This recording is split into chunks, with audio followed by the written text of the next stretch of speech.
મેંદડા નજીક કનડા ડુંગર પર એક ખૂબ જ ઐતિહાસિક અને પ્રાચીન સ્થાન આવેલું છે, જે આશરે 150 વર્ષ જૂનો ઇતિહાસ જણાવે છે. વાત છે 28મી જાન્યુઆરી 1883ની. એ દિવસે જૂનાગઢના રસ્તા ઉપર બળદગાડાની હારમાળા ચાલી આવતી હતી. એ સમયે બીજા વાહનો ન હતા, ત્યારે બળદ જોતરેલા ગાડાઓમાં માલ સામાન લઈ જવામાં આવતો હતો. પણ તે દિવસે બધા ગાડાઓમાં કંઈક અલગ જ પ્રકારનો સામાન હતો. ગાડાઓમાં ભરેલા સામાનને જોઈ ભલભલા પથ્થરદિલ માણસોના કાળજા કંપી ગયા હતા. આ ગાડાઓમાં માણસના 80થી વધારે કપાયેલા માથા ભર્યા હતા. ગાડાઓમાંથી લોહી વહી રહ્યું હતું અને રસ્તાઓ લોહીથી તરબોળ હતા. પણ ધડ વગરના આ માથા કોના હતા? એ માથા હતા જૂનાગઢ નવાબ સામે ઉપવાસ આંદોલને બેઠેલા મૈયારા રાજપૂતના, અને એમના ધડનો છેક 35 કિલોમીટર દૂર આવેલા કનડા ડુંગર નીચે ટોચે પડ્યા હતા.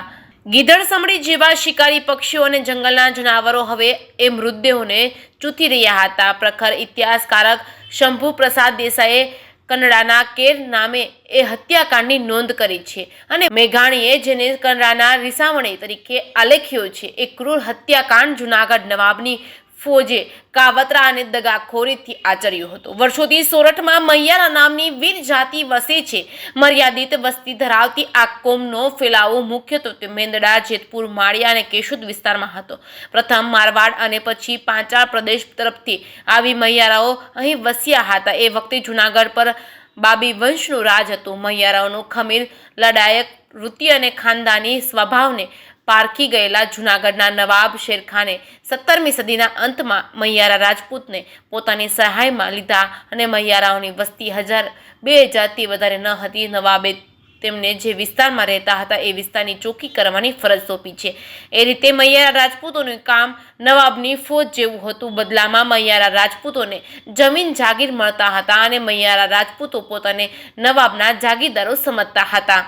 એકાદ સદી સુધી નવાબ અને મૈયારાઓની જુગલબંધી બરાબર ચાલી હતી. 19મી સદીની શરૂઆતમાં ઇતિહાસે કરવટ બદલાવાની શરૂઆત કરી છે. 1806માં સૌરાષ્ટ્રમાં રાજકોટ ખાતે બ્રિટિશોનું આગમન થયું છે.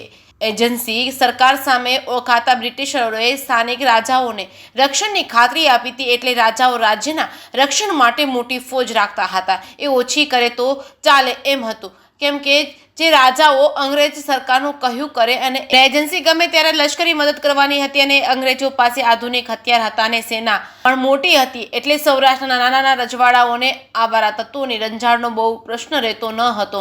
આ સંજોગોમાં જૂનાગઢ નવાબને મૈયારા રાજપૂત જેવા લડાયક યોદ્ધાઓની જરૂર ન રહી, ને રાતોરાત સ્થાનિક લડવૈયાઓને પડતા મૂકી અંગ્રેજોના ખોળે બેસી ગયા હતા. રાજાઓએ પોતાના જાગીરદારોને પડતા મૂક્યા હતા, અને એ ઘટનાક્રમથી મૈયારાઓ અને નવાબ વચ્ચે અણબનાવની શરૂઆત થઈ છે. નવાબી સેનાના મહત્વપૂર્ણ સભ્યો હોવાને નાતે નવાબે મૈયારાઓને કેટલાક ગામો આપી રાખ્યા હતા, અને એ ગામો જ મૈયારાઓને મન પોતાનું રજવાડું હતું. અંગ્રેજોના જૂનાગઢમાં આગમન પછી તેઓ જમીન માલિક અંગેના નવા નિયમો બનાવી રહ્યા છે, અને અંગ્રેજો 1857માં વિલપ પછી મૈયારાઓને જમીન પર મહેસૂલી કરવેરો લેવાની સૂચના પણ આપી છે. મહેસૂલી કરવેરા સામે મૈયારા રાજપૂત કનડાના ડુંગર પર અહિંસક સત્યાગ્રહ પર બેઠા હતા, અને સમગ્ર દેશમાં અંગ્રેજ સરકાર દ્વારા મહેસૂલી કરવેરો વસૂલવા સામે દેશનો આ પહેલો સત્યાગ્રહ હતો, જેમાં 80 જેટલા મૈયારા રાજપૂત સમાજના નરબકા યુવાનોએ જૂનાગઢ નવાબની ફોજે કાવતરું ઘડી દગાથી તલવારબાજી અને ગોળીબાર કરી મોતને ઘાટ ઉતારી દીધા હતા. જલિયાવાલા બાગ પહેલાનો દેશનો આ પ્રથમ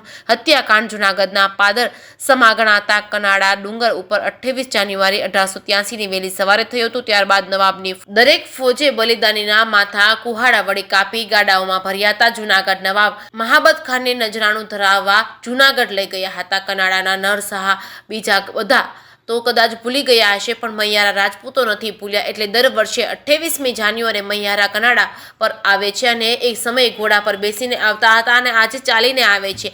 એક પછી એક 7 હરોળમાં ઉભેલી એ ખાંભીઓને સિંદૂર ચોપડે છે, દીવો પ્રગટાવે છે, ધજા ચડાવે છે, પાઘડીનો છેડો ગળા ફરતે વીંટાવી ખાંભી તરફ ઝુકાવી નમન કરે છે, અને મનોમન એ સુરાપુરાઓને યાદ કરતા આંખોમાંથી દળદળ આંસુ વહેતા મૂકે છે. ગુજરાતના ઇતિહાસમાં બહુ ઓછા સ્થળો છે જ્યાં એક સાથે આટલી મોટી સંખ્યામાં બલિદાનોની ખાંભીઓ જોવા મળે છે. કનાડા ડુંગરની ટોચે 80થી વધારે પણ ખાંભીઓ આવેલી છે, અને આ ખાંભીઓની નિશાની છે કે આ મૈયારા રાજપૂતોના બલિદાનની છે. તેમની વિરાતની છે। આજે કનેડા એકલો ઊભો છે, ટોચ પર સિંદુરિયા થાપા લગાવેલા ખાંભીઓ વર્ષો પહેલા હત્યાકાંડની મુખ સાક્ષી બની ઊભી છે।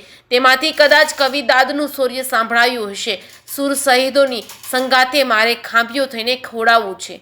જે કે ગુજરાતી સાથે રાજુ પંડ્યા, કેશોદ।